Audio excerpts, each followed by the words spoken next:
ദൈവത്തിരുനാമം മഹത്വപ്പെടട്ടെ. കർത്താവ് യേശു മിശിഹായാൽ അനുഗ്രഹിക്കപ്പെട്ട പ്രിയമുള്ളവരെ,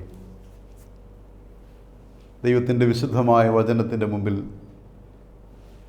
തലകുനിച്ച് ദൈവ ആത്മാവ് നമ്മളോട് സംസാരിക്കാൻ നമുക്ക് പ്രാർത്ഥനയോടുകൂടി ഇരിക്കാം. കേൾക്കുന്ന വചനങ്ങൾ സാക്ഷാലാകുന്നത് പോലെ ജീവൻ്റെ വചനമായി നമുക്ക് സ്വീകരിക്കാം. ആ വചനങ്ങളെ നമ്മുടെ ജീവിതത്തിൽ പ്രാവർത്തികമാക്കാൻ നമുക്ക് വളരെ ശ്രദ്ധയോടെ കരുതലോടെ ഇരിക്കാം. ഞാനിന്ന് നമുക്കൊന്ന് ചിന്തിക്കാനായിട്ട് ആഗ്രഹിക്കുന്നത് ഈ കഴിഞ്ഞ ദിവസം ഒരമ്മ എന്നോട് പറഞ്ഞ ഒരു വാക്കുകളുടെ തുടക്കത്തിൽ നിന്നാണ്. ആ അമ്മ എന്നോട് പറഞ്ഞത് ഇപ്പോൾ പൂർണ്ണമായി ഒരു ബന്ധനത്തിലായി എന്നാണ് അമ്മ പറഞ്ഞത്. പൂർണ്ണമായി ബന്ധനത്തിലായി എന്ന് അമ്മ പറഞ്ഞത് കൊറോണയുടെ നാളുകളാണല്ലോ. അപ്പം ഈ അമ്മയ്ക്ക് ഒത്തിരി വിലക്കുകൾ ഏർപ്പെടുത്തിയിട്ടുണ്ട്. അമ്മയുടെ സുരക്ഷിതം നോക്കിയിട്ടാണ് കേട്ടോ. അമ്മയുടെ സുരക്ഷിതം നോക്കിയിട്ടാണ് എല്ലാവരും മക്കളൊക്കെ അമ്മയോട് പറയും, അമ്മ ആവശ്യമില്ലാതെ പുറത്തൊന്നും പോകണ്ട എന്ന് പറയണം. അമ്മ പുറത്തൊന്നും പോകണ്ട. നിയമം അങ്ങനെയാണല്ലോ, പ്രായമായ ആളുകൾ പുറത്തു പോകണ്ട എന്ന് അമ്മയോട് പറഞ്ഞു. ഓരോ കാര്യങ്ങൾക്കും, അതായത് വീടിൻ്റെ മുറ്റത്തേക്ക് ഇറങ്ങി പോലും ഇന്ന് ഇങ്ങനെ വിലക്കാണ്. അപ്പോൾ ഈ അമ്മ പറയുകയാണ്, ശരിക്കും ഞാനിപ്പോൾ ഒരു ബന്ധനത്തിലായി എന്നാണ്. അങ്ങനെയുള്ള സാഹചര്യത്തിലാണ് ഒരു ചിന്ത ഇങ്ങനെ മനസ്സിലേക്ക് വന്നത്. കഴിഞ്ഞ ദിവസം ഇങ്ങനെ എവൻഗേലിയോനെ കുറിച്ച് ചിന്തിച്ചു കൊണ്ടിരിക്കുമ്പോൾ സക്കറിയ പുരോഹിതൻ്റെ ഒരു അനുഗ്രഹത്തെക്കുറിച്ച് ഇങ്ങനെ കാണുകയാണ്. നമുക്കതറിയാമല്ലോ, യോഹന്നാൻ സ്നാപകൻ്റെ ജനനത്തെക്കുറിച്ച് നമുക്കറിയാം. യോഹന്നാൻ സ്നാപകൻ്റെ ജനനത്തിൽ സക്കറിയായുടെ നമുക്കറിയാമല്ലോ, ദൂതൻ്റെ വാക്കുകളിൽ ഒരു അല്പം ശങ്ക ഉണ്ടായപ്പോൾ, സംശയം ഉണ്ടായപ്പോൾ സക്കറിയ പുരോഹിതന് ഇത് സംഭവിക്കുന്നവരെ നീ ഊമനായിരിക്കും എന്നങ്ങനെ മാലാഖയുടെ വാക്കുകൾ കേൾക്കേണ്ടി വന്നു. അങ്ങനെ തന്നെ സംഭവിക്കുകയും ചെയ്തു. പക്ഷേ ആ ഒരു നാവിൻ്റെ ഒരു ബന്ധനത്തിൽ നിന്ന് സക്കറിയാവ് മോചിതനാകുന്നത് അവനൊരു സന്തതി ജനിച്ചപ്പോൾ, അല്ലെങ്കിൽ ആ ദൈവത്തിൻ്റെ നിർദ്ദേശപ്രകാരം, അരുളപ്പാട് പ്രകാരം അവനൊരു സന്തതി ജനിച്ചപ്പോൾ ആ സന്തതിക്ക് പേരിടേണ്ടത് എന്താണെന്ന് അവൻ്റെ ചാർച്ചക്കാർ കൂടി ആലോചിക്കുമ്പോൾ യോഹന്നാൻ എന്ന് അവൻ്റെ അമ്മയായ എലിസബത്ത് പറയുമ്പോൾ, അങ്ങനെ നിൻ്റെ ചാർച്ചക്കാരിൽ ആർക്കും ഒരു പേരില്ലല്ലോ എന്ന് പറഞ്ഞിട്ട് അപ്പനോട് ചോദിക്കാം എന്ന് പറഞ്ഞ് ചെന്ന് ചോദിക്കുമ്പോൾ ഈ അപ്പൻ എഴുത്തുപലക ആവശ്യപ്പെട്ടിട്ട് യോഹന്നാൻ എന്ന് എഴുതുകയും അവൻ്റെ നാവിൻ്റെ ബന്ധനം അഴിയുകയും ചെയ്തതായിട്ട് വിശുദ്ധ ലൂക്കോസിൻ്റെ സുവിശേഷം പറഞ്ഞു തരുന്നില്ലേ അതിൻ്റെ പ്രാരംഭ അധ്യായത്തിൽ. അപ്പോൾ എനിക്ക് തോന്നുന്നത് ഇങ്ങനെയാണ്, മക്കളുടെ ജനനം മാതാപിതാക്കളുടെ ചില ബന്ധനങ്ങൾ അഴിഞ്ഞു പോകുന്നു. അങ്ങനെയാണെങ്കിൽ മക്കൾ എപ്പോഴും മാതാപിതാക്കളെ സ്വതന്ത്രരാക്കുന്ന, അല്ലെങ്കിൽ അവർക്ക് സ്വാതന്ത്ര്യമേകുന്ന, അവരുടെ എല്ലാ ബന്ധനങ്ങളിൽ നിന്നും അവർക്ക് മോചനമേകുന്ന മക്കളായിരിക്കണം എപ്പോഴും. അതുകൊണ്ട് തന്നെ ഇന്ന് മക്കളായിട്ടുള്ളവരാണ് ശ്രദ്ധിക്കേണ്ടത്. മക്കളായിട്ട് ഉള്ളവരെന്ന് പറയുമ്പോൾ എല്ലാവരും അത് തന്നെയാണ്. കാരണം ആദമും ഹവ്വയും അവരുടെ കാലം കഴിഞ്ഞല്ലോ, ഇനി ബാക്കി എല്ലാവരും മക്കളാണ്, മാതാപിതാക്കളുണ്ട് അവർക്ക്. അതുകൊണ്ട് തന്നെയാണ് ചിന്തിക്കേണ്ടത്. ചിലപ്പോഴൊക്കെ നമ്മൾ വല്ലാതെ ഇങ്ങനെ ചിന്തിച്ചു പോകുന്നത്, കഴിഞ്ഞ ദിവസം ഒരാൾ പറഞ്ഞതാണ്, ഈ ഒരു സമയത്ത് പിതാവിൻ്റെ മരണം കഴിഞ്ഞിട്ട് ഒരു 40 അടിയന്തരം നടത്താനായിട്ട് പറ്റിയില്ല. അപ്പോൾ അദ്ദേഹം ഭയങ്കര സങ്കടത്തിലായിരുന്നു. 40 അടിയന്തരം നടത്താനായിട്ട് പറ്റിയില്ല. അപ്പോൾ ഒരു 40 അടിയന്തരം നടത്താത്തതിൽ വലിയ സങ്കടം, അതിനകത്ത് വലിയ കഥയുണ്ടെന്ന് എനിക്ക് തോന്നുന്നില്ല. മറിച്ച് ആ മരണത്തിന് മുമ്പ് ആ പിതാവ് ജീവിച്ചിരുന്നപ്പോൾ ആ പിതാവിന് നൽകാൻ സാധിക്കുന്ന സന്തോഷമാണ് ഒരു 40 അടിയന്തരം നടത്തുന്നതിനേക്കാൾ വലുതായ ഒരു കാര്യമെന്ന് പറയുന്നു. എൻ്റെ അപ്പൻ ജീവിച്ചിരുന്നപ്പോൾ എനിക്ക് വേണ്ടുന്ന തരത്തിൽ, അല്ലെങ്കിൽ എൻ്റെ അമ്മ ജീവിച്ചിരുന്നപ്പോൾ എനിക്ക് വേണ്ടുന്ന തരത്തിൽ എൻ്റെ അമ്മയെ, എൻ്റെ അപ്പനെ പരിചരിക്കാൻ സാധിച്ചില്ല എന്ന് മരണശേഷം നിലവിളിച്ചിട്ട് വഴിപാടുകൾ നടത്തുന്നവരാണ് നമ്മളിൽ പലരുമൊക്കെ. പക്ഷേ അത് കുറച്ചുകൂടെ മുൻപേ ഒന്ന് ചിന്തിക്കാൻ ഈ വചനം നമുക്ക് പ്രേരണയാകട്ടെ. മാതാപിതാക്കളെ സ്വാതന്ത്ര്യത്തിലേക്ക് വിടുന്ന, അവരുടെ എല്ലാ ബന്ധനങ്ങളെയും അഴിച്ചു കളയുന്ന മക്കൾ. അങ്ങനെയാകാൻ പറ്റുക, അത് വലിയ ഒരു കാര്യമാണല്ലോ. ഈ ഏലിപുരോഹിതനെക്കുറിച്ച് പറയുമ്പോൾ നമ്മളിങ്ങനെ കാണുന്നുണ്ട്, ഏലിപുരോഹിതൻ ദൈവത്തിൻ്റെ സന്നിധിയിൽ വളരെ വിശുദ്ധിയോടുകൂടെ ജീവിച്ചിരുന്നവനാണ്. പക്ഷേ ആ പുരോഹിതൻ്റെ മക്കൾ അദ്ദേഹത്തെ ബന്ധനത്തിലാക്കി കളഞ്ഞു, പ്രതിസന്ധിയിലാക്കി കളഞ്ഞു, മരണത്തിലേക്ക് കൊണ്ടുപോയി കളഞ്ഞു. അങ്ങനെയാകാതെ ഇരിക്കാൻ പറ്റുക അതൊരനുഗ്രഹമാണ്. കാരണം തിരുവചനം പറഞ്ഞു തരുന്നുണ്ടല്ലോ നമുക്ക്, നീ ആയിരിക്കും ദേശത്ത് ദീർഘായുസോടെ ഇരിപ്പാൻ നിൻ്റെ പിതാവിനെയും മാതാവിനെയും ബഹുമാനിക്കുക എന്നത്. അപ്പം മാതാപിതാക്കളെ ബഹുമാനിക്കുക, തിരുവചനത്തിലൂടെ കണ്ടുപിടിക്കുമ്പോൾ ഇങ്ങനെ മാതാപിതാക്കളെ ബഹുമാനിക്കേണ്ടുന്ന ഒത്തിരി കാര്യങ്ങൾ നമുക്ക് പറഞ്ഞു തരുന്നുണ്ട്. ബഹുമാനിക്കുന്ന, ആദരിക്കുന്ന, സ്നേഹിക്കുന്ന മക്കൾ. വിവാഹത്തിൻ്റെ സുറിയാനി സഭയിലെ വിവാഹ കൂദാശയിൽ ഈ ദമ്പതികളെ ആശീർവദിക്കുന്ന സമയത്ത് അവർക്ക് അനുഗ്രഹവചസ്സുകൾ ഇങ്ങനെ ഏകുമ്പോൾ പറയുന്നില്ലേ, അബ്രഹാം ഇസഹാക്കിൽ, ഇസഹാക്ക് യാക്കോബിൽ, യാക്കോബ് യൗസേപ്പിൽ സന്തോഷിച്ച പ്രകാരം നിങ്ങൾക്കും സന്തോഷിക്കേണ്ടുന്നതിന് ഉത്തമ സന്താനങ്ങളെ ദൈവം നിങ്ങൾക്ക് നൽകട്ടെ എന്നാണ്. അബ്രഹാം ഇസഹാക്കിൽ സന്തോഷിച്ചത്, ഇസഹാക്ക് യാക്കോബിൽ സന്തോഷിച്ചത്, യാക്കോബ് യൗസേബിൽ സന്തോഷിച്ചതൊക്കെ അവരുടെ ഒരു വാർദ്ധക്യത്തിൻ്റെ നാളുകളിലാണ്. ആ സന്തോഷം നമ്മളിലൂടെ നമ്മുടെ മാതാപിതാക്കൾക്ക് ഏകാനായിട്ട് നമുക്ക് സാധിക്കുമ്പോൾ അവിടെ അവർ ദൈവത്തിൻ്റെ സന്നിധിയിൽ, ഹൃദയവിചാരങ്ങൾ അറിയുന്ന ദൈവത്തിൻ്റെ സന്നിധിയിൽ അവർ വന്നു നിന്നപ്പോൾ, ഒരു കുടുംബജീവിതത്തിലേക്ക് പ്രവേശിക്കാനുള്ള വലിയ ആഗ്രഹത്തോടുകൂടി അവർ പ്രാർത്ഥനയോടെ നിന്നപ്പോൾ, അവരെ സംയോജിപ്പിക്കുന്ന സമയത്ത് അവർക്ക് ലഭിച്ചതായ ആ അനുഗ്രഹം, അത് അവർക്ക് അനുഭവിക്കാൻ നമ്മളിലൂടെ സാധിക്കുമ്പോൾ ദൈവത്തിൻ്റെ ആ പദ്ധതിയിൽ നമ്മൾ ഭാഗവാക്കുകളായി എന്നതിൻ്റെ ഒരു സന്തോഷവും അനുഗ്രഹവും കൂടെ നമുക്ക് കിട്ടും എന്നുള്ളതാണ്. ഇന്ന് എത്രയോ ഇടങ്ങളിൽ മാതാപിതാക്കൾ ഇങ്ങനെ ബന്ധനത്തിലായിരിക്കുന്നു. ഞാൻ കഴിഞ്ഞ ദിവസം വായിച്ച ഒരു കവയിത്രിയുടെ ഒരു മനോഹരമായ കവിതയുടെ അതിൻ്റെ ഒരു വ്യാഖ്യാനം എന്നോണം ഒരാൾ എഴുതിയതാണ്. അതിൽ അദ്ദേഹം ഇങ്ങനെ എഴുതിയിരിക്കുന്നുണ്ട്, ഇങ്ങനെ എവിടെയാണ് ഒരമ്മ പ്രായമാകുന്നത് എന്നാണ്. എവിടെയാണ് ഒരമ്മ പ്രായമാകുന്നത്? അവരുടെ മുഖത്ത് ചുളിവുകൾ വീഴുമ്പോഴോ അവരുടെ തലമുടി ഇഴകൾ നരയ്ക്കുമ്പോഴോ ഒന്നുമല്ല ഒരമ്മ പ്രായമാകുന്നതെന്നാണ് അദ്ദേഹം അതിനെക്കുറിച്ച് പറഞ്ഞത്. ആ കവിയത്രിയുടെ വാക്കുകളിൽ നിന്നാണ് അദ്ദേഹം പറയുന്നത്. ഞാനും കൂടെ പോരുമെന്ന് ശാഠ്യം പിടിച്ച് കരയാറുണ്ട് നമ്മൾ, കരഞ്ഞിട്ടുണ്ട് നമ്മൾ നമ്മുടെ ബാല്യത്തിൽ. ഇന്ന് കുഞ്ഞുങ്ങളെ നോക്കിയാൽ നമുക്കറിയാൻ പറ്റും, അല്ലെങ്കിൽ നമ്മുടെ മക്കളെ നോക്കിയാൽ നമുക്കറിയാൻ പറ്റും. ബാല്യത്തിൽ കരയും, അമ്മ പുറത്തേക്ക് പോകുമ്പോൾ ഞാനും കൂടെ നിൻ്റെ കൂടെ പോരുന്നു എന്ന് പറഞ്ഞിട്ട് ഭയങ്കരമായിട്ട് ശാഠ്യം പിടിച്ച് കരയാറുണ്ട്. ഈ ശാഠ്യം സഹിക്കവയ്യാതാകുമ്പോൾ കൊണ്ടുപോകേണ്ട കാര്യമൊന്നുമില്ലെങ്കിൽ കൂടെയും ഈ അമ്മ കൈ പിടിച്ചിങ്ങനെ കൊണ്ടുപോകാറുണ്ട്. അങ്ങനെ അമ്മയുടെ കൂടെ പോരണം എന്ന് ശാഠ്യം പിടിച്ച് കരഞ്ഞ ഇടത്ത് നിന്ന്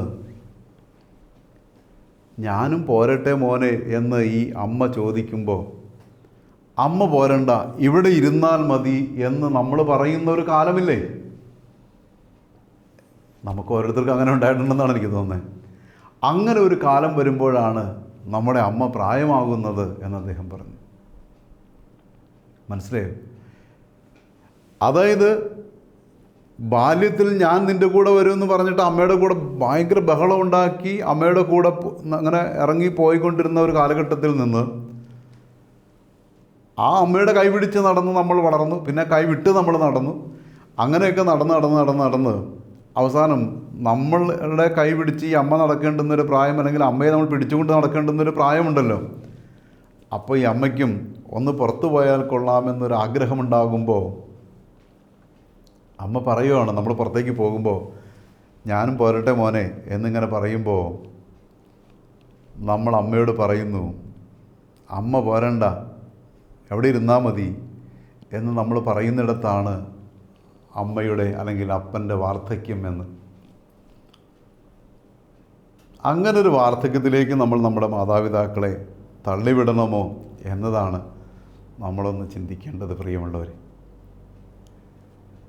ഇന്നിങ്ങനെ ഒരുപക്ഷെ അറിഞ്ഞോ അറിയാതെയോ ഒക്കെ ജീവിതത്തിൽ ഇത് പറഞ്ഞുകൊണ്ടിരിക്കുമ്പോൾ തന്നെ എൻ്റെ സ്വന്തം ചിന്തകളിൽ, സ്വന്തം അനുഭവങ്ങളിലൂടെയൊക്കെ മനസ്സിങ്ങനെ ഊളിയിട്ട് പോവുകയാണ് പലപ്പോഴുമൊക്കെ.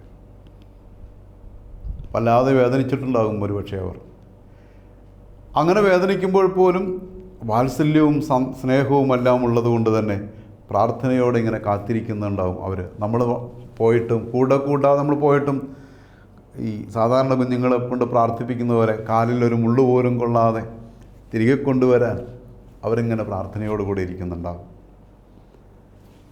ആ മാതാപിതാക്കളെ, അങ്ങനെയുള്ള മാതാപിതാക്കളെ സ്വാതന്ത്ര്യത്തിലേക്ക്, മകൻ്റെ ജനനം പിതാവിന് ബന്ധന വിമുക്തി നൽകിയെങ്കിൽ നമ്മുടെ ജീവിതം നമ്മുടെ മാതാപിതാക്കൾക്ക് സന്തോഷമേകുന്ന ഒന്നാക്കി മാറ്റാൻ നമുക്ക് പറ്റുമോ?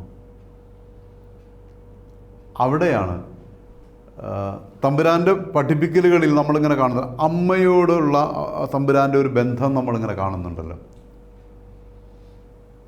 കാനാവിലെ കല്യാണത്തിന് നമ്മൾ കാണുന്നുണ്ട്. അതന്നെ ഈ വീട്ടിൽ വീഞ്ഞു കുറഞ്ഞു പോകുന്നു എന്നതായ വലിയൊരു കാര്യത്തെ ഈ അമ്മ ചെന്ന് മകനോട് ഇങ്ങനെ പറയുന്നുണ്ട്. മോനെ, ഇവരുടെ വീഞ്ഞ് കുറഞ്ഞു പോകുന്നു എന്നൊക്കെ പറയുമ്പോൾ എൻ്റെ നാഴിക വന്നിട്ടില്ല അമ്മേ എന്നൊക്കെ പറഞ്ഞ് ഈ മകൻ അമ്മയെ മടക്കി അയക്കാനായിട്ട് ശ്രമിക്കുന്നുണ്ട്. അപ്പോൾ ഈ അമ്മ ഇങ്ങനെ നടന്നു പോകുമ്പോൾ കണ്ട പരിചാരകരോട് ഇങ്ങനെ പറഞ്ഞു, എന്തെങ്കിലും അവൻ നിങ്ങളോട് പറയുവാണേ അത് ചെയ്യണം കേട്ടോ എന്നിങ്ങനെ പറഞ്ഞിട്ടാണ് പോകുന്നത്. ഒരു പക്ഷേ ആ മകൻ്റെ കാതുകളിൽ ആ വാക്ക് ഇങ്ങനെ വീണിട്ടുണ്ടാകും. എന്തെങ്കിലും അവൻ നിങ്ങളോട് പറയുവാണെങ്കിൽ നിങ്ങളത് ചെയ്തു കൊടുക്കണം കേട്ടോ എന്ന് ഈ അമ്മ പറഞ്ഞിട്ട് പോകുന്ന വാക്കുകൾ ആ മകൻ്റെ കാതുകളിൽ വീണിട്ടുണ്ടാകും. ഒരു നിമിഷം ഞാൻ എൻ്റെ അമ്മയോട് അനുകൂലമായ ഒരു മറുപടി പറഞ്ഞില്ലെങ്കിലും അമ്മ വളരെ ആവശ്യമായിട്ടല്ലേ എന്നെടുക്കലോ പറഞ്ഞത് എന്ന് ചിന്തിച്ചിട്ട് ആ മകൻ ആ അമ്മ പറഞ്ഞ പരിചാരകരോട് തന്നെ പറഞ്ഞിട്ടുണ്ട്, നിങ്ങൾ പോയിട്ട് അവിടെ ഇരിക്കുന്ന ആ കൽഭരണികളിൽ വെള്ളം കോരി വയ്ക്കാൻ. അത് കോരി വെച്ചവർ ഇനി നിങ്ങൾ കൊണ്ടുപോയി പന്തിപ്രമാണിക്ക് രുചിച്ച് നോക്കാനായിട്ട് കൊടുത്തു എന്നൊക്കെ പറഞ്ഞിട്ട് കൊടുക്കുന്നുണ്ട്. പന്തിപ്രമാണിക്ക് ഇതൊന്നും അറിയില്ലാത്തത് കൊണ്ട് പന്തിപ്രമാണി മണവാളനെ വിളിച്ച് അഭിനന്ദിച്ചു. മറ്റുള്ള ആളുകളൊക്കെ ആദ്യം നല്ലത് വിളമ്പി, ആളുകളിങ്ങനെ ലഹരി പിടിച്ചതിന് ശേഷം വീര്യം കുറഞ്ഞതൊക്കെ വിളമ്പുമ്പോൾ നീ അവസാനം വരെ നല്ലത് മാത്രം സൂക്ഷിച്ചു വെച്ചു, വിളമ്പാൻ കരുതി വെച്ചു എന്ന് പറയുന്ന ഈ പന്തിപ്രമാണിയുടെ അഭിനന്ദനത്തിൻ്റെ വാക്കുകൾ. അപ്പോൾ സന്തോഷിക്കുന്നത് ആ അമ്മയുടെ ഹൃദയമാണ്. അമ്മയുടെ ഹൃദയമാണ്. എൻ്റെ മകൻ ഞാൻ പറഞ്ഞതായ വാക്കുകൾ വൃഥാവാക്കിയില്ല. അങ്ങനെയാണ് ഞാൻ പറഞ്ഞിട്ട് എൻ്റെ ആ വാക്കുകൾ അത് വൃഥാവായി പോയില്ല. അവിടെയാണ് ആ അമ്മയുടെ സന്തോഷം എന്ന് പറയുന്നത്. എങ്ങനെയാണിത് സംഭവിക്കുക? അതാണ് ഈ മാതാപിതാക്കൾക്ക് നമ്മളിൽ ഒരു ഉറപ്പുണ്ടാകുക. ഞാൻ എൻ്റെ മകനോട് എൻ്റെ മകളോട് പറഞ്ഞാൽ അത് നിരസിക്കില്ല എന്നൊരു ഉറപ്പ് അവർക്കുണ്ടാവുക. അതുണ്ടാകണമെങ്കിൽ നമുക്ക് അവരോടൊരു വിധേയത്വം ഉണ്ടാകണം. ഒരു വിധേയത്വം. ആ വിധേയത്വം എന്ന് പറയുന്നത് എൻ്റെ അമ്മയാണ് അല്ലെങ്കിൽ എൻ്റെ അപ്പനാണ് എന്നോട് പറഞ്ഞത്, അതുകൊണ്ട് അവരുടെ വാക്കുകൾ ഒരിക്കലും വൃഥാവായി പോകരുത് എന്നൊരു ചിന്തയുണ്ടാവുക. അപ്പോൾ അവരിലൊരു വിധേയത്വം നമുക്കുണ്ടെങ്കിൽ നിശ്ചയമായിട്ടും അവർക്ക് നമ്മളിലൊരു ഉറപ്പുണ്ടാകും. അവർക്ക് നമ്മളിലൊരു ഉറപ്പുണ്ടായി കഴിഞ്ഞാൽ പിന്നെ ഒരു പ്രശ്നമല്ല. ഏതൊരു പ്രതിസന്ധിയെയും അവർ അത് തരണം ചെയ്യും. ബാല്യത്തിൽ നമ്മുടെ ഒരു ഉറപ്പെന്ന് പറയുന്നത് എൻ്റെ അപ്പൻ അല്ലെങ്കിൽ എൻ്റെ അമ്മ എൻ്റെ കൂടെ ഉണ്ടെന്നാണ്. ഇരുട്ട് നിറഞ്ഞ വഴിയിലൂടെ ബാല്യത്തിൽ നടന്നു പോകുമ്പോൾ അപ്പനോ അമ്മയോ കൂടെ ഉണ്ടെങ്കിൽ പേടിയൊന്നുണ്ടായിരുന്നില്ല. അതൊരു ഉറപ്പാണ്, ഒരു ബലമാണ്. ഏതൊരു പ്രതിസന്ധിയിലും അങ്ങനെയാണ്. ഇത് തന്നെ നേരെ തിരിച്ച് അവരുടെ വാർദ്ധക്യത്തിൽ എൻ്റെ മകൻ എൻ്റെ മകൾ എൻ്റെ കൂടെയുണ്ട് എന്നൊരു പ്രതീക്ഷ അവർക്ക് നൽകാൻ സാധിക്കുമ്പോൾ അതവർക്കൊരു ബലമാണ്. അതവർക്കൊരു ബലമാണ്. അതവർക്ക് നൽകാൻ പറ്റുക എന്നതാണ് ഓരോ മകൻ്റെയും ഓരോ മകളുടെയും ഉത്തരവാദിത്വം. ആ ഉത്തരവാദിത്വം ഉറപ്പിക്കാനാണ് തിരുവചനം തന്നെ ശക്തിയോടുകൂടെ, പ്രത്യേകിച്ച് കൽപ്പനകളിൽ പോലും അത് വളരെ കണ്ടീഷണലായിട്ടല്ലേ പറഞ്ഞത്. നീ ആയിരിക്കുന്ന ദേശത്ത് നിനക്ക് ദീർഘായുസ്സുണ്ടാകാൻ നിൻ്റെ അപ്പനെയും നിൻ്റെ അമ്മയെയും ബഹുമാനിക്കുക എന്നൊക്കെ പറഞ്ഞത്. വേറെ ഏത് കൽപ്പനയാണ് ഇങ്ങനെ ഞാൻ മറ്റുള്ള കൽപ്പനകളുടെ കുറവുകളെക്കുറിച്ച് അങ്ങനെയല്ല പറയുന്നത്. വേറെ ഏതൊരു കൽപ്പനയിലാണ് ഇങ്ങനെ ഒരു കണ്ടീഷണലായിട്ട് പറയുന്നത്, ഇത് ചെയ്താൽ ഇത് നിനക്ക് കിട്ടും എന്ന് പറയുന്നത്. അപ്പോൾ അതിൻ്റെ ഒരു പ്രാധാന്യം നമ്മൾ മനസ്സിലാക്കണം പ്രിയമുള്ളവർ. ഇന്ന് പലയിടങ്ങളിലായി ഒത്തിരി മാതാപിതാക്കൾ കരയുകയാണ്. അവരുടെ കരച്ചിൽ മാറണമെങ്കിൽ അവരുടെ മക്കൾ തന്നെ മനസ്സ് വയ്ക്കേണ്ടിയിരിക്കുന്നു. എൻ്റെ ഒരു അനുഭവം ഇങ്ങനെയാണ്. ഒരിക്കലൊരു അമ്മ, ഞങ്ങളൊരു കൊച്ചു പ്രസ്ഥാനത്തിൽ ഇങ്ങനെ ഒരുമിച്ച് താമസിച്ചു കുറേ കാലങ്ങൾ. ആ അമ്മയ്ക്ക് കുറച്ച് മാനസികമായ ബുദ്ധിമുട്ടുകളുണ്ട്, ശാരീരിക ബുദ്ധിമുട്ടുകളുമുണ്ട്. മക്കളാണ് അമ്മയെ അവിടെ കൊണ്ടുവന്നാക്കിയത്.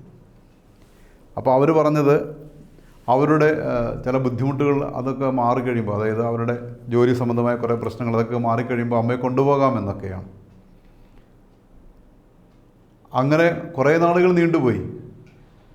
എന്നിട്ട് ഒരു ദിവസം അവർ അമ്മയെ ഇങ്ങനെ കാണാൻ വന്നപ്പോൾ ഞാൻ അവരോട് ഇങ്ങനെ പറഞ്ഞു, ഈ അമ്മയുടെ വാക്കുകളിൽ നിങ്ങളുടെ കൂടെ താമസിച്ചാൽ കൊള്ളാമെന്ന് ആഗ്രഹമുണ്ട് എന്നെനിക്ക് തോന്നുന്നുണ്ട്. ഇനിയും അതിനെ ഇങ്ങനെ ആക്കരുത്. ഇപ്പോൾ നിങ്ങൾ അന്ന് എന്നോട് പറഞ്ഞിരുന്ന നിങ്ങളുടെ ബുദ്ധിമുട്ടുകൾ മാറിയെന്ന് ഞാൻ പ്രതീക്ഷിക്കുകയാണ്. ഇപ്പോൾ നിങ്ങളുടെ കൂടെ വേണമെങ്കിൽ ഈ അമ്മയെ താമസിപ്പിക്കാം.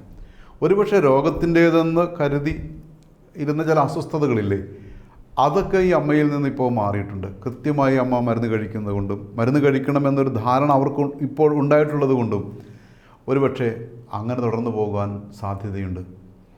നിങ്ങൾ ആ മരുന്നുകൾ കൃത്യമായി നോക്കിയാൽ മതി എന്നൊക്കെ ഞാൻ അവരോട് ഇങ്ങനെ നിർബന്ധപൂർവ്വം പറഞ്ഞ് അവസാനം അവരിങ്ങനെ ഈ അമ്മയെ കൊണ്ടുപോകാനായിട്ടാക്കുമ്പോൾ ഈ അമ്മ എന്നോട് പറഞ്ഞു, അതെന്നെ വല്ലാതെ കരയിപ്പിച്ച് കളഞ്ഞു.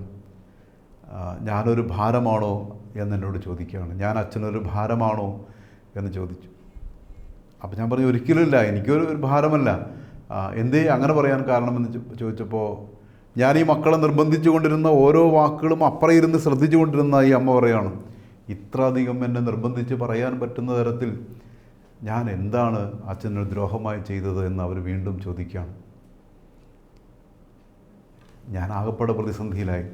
ഞാൻ അങ്ങനെ എനിക്കൊരു ബുദ്ധിമുട്ട് ഉണ്ടായത് കൊണ്ടല്ല ഞാൻ അങ്ങനെ പറഞ്ഞതെന്ന് ഞാൻ ഈ അമ്മയോട് പറയുമ്പോൾ ഈ അമ്മ എന്നോട് പറഞ്ഞൊരു വാക്കുണ്ട് ഇങ്ങനെ, വീണ്ടും ഇവിടേക്കോ അല്ലെങ്കിൽ മറ്റൊരിടത്തേക്കോ പറിച്ചു നടാൻ എന്തിനാണച്ചോ എന്നെ വീണ്ടും പറഞ്ഞയക്കുന്നത് എന്നവർ ചോദിക്കുകയാണ്.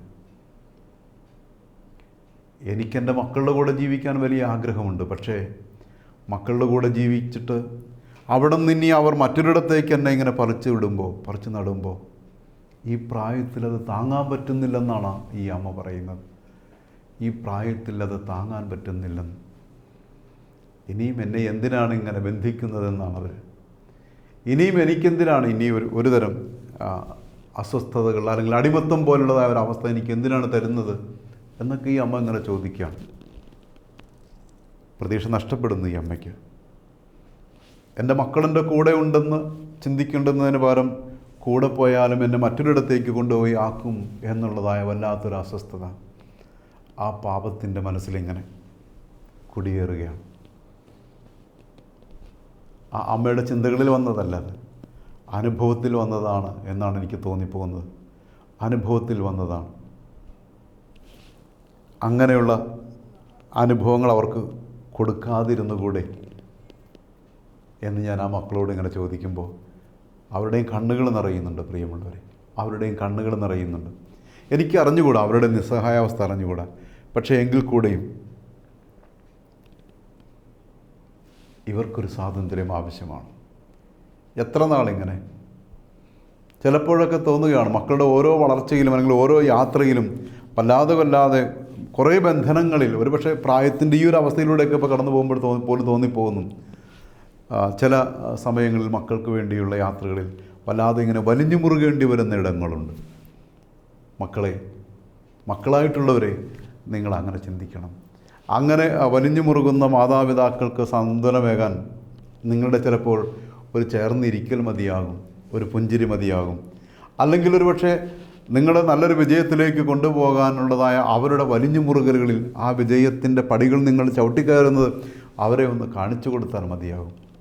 എന്തു തന്നെയാണെങ്കിലും സ്നാപകൻ്റെ ജനനത്തിൽ യോഹന്നാൻ എന്ന പേരിങ്ങനെ എഴുതുമ്പോൾ തന്നെ, എഴുത്തുപലകയിൽ അത് എഴുതി തീർക്കുമ്പോൾ തന്നെ നാവിൻ്റെ ബന്ധനം അഴിയപ്പെട്ടവനായി ആ പിതാവിൻ്റെ സന്തോഷവും ആനന്ദവും എത്ര വലുതാണ്.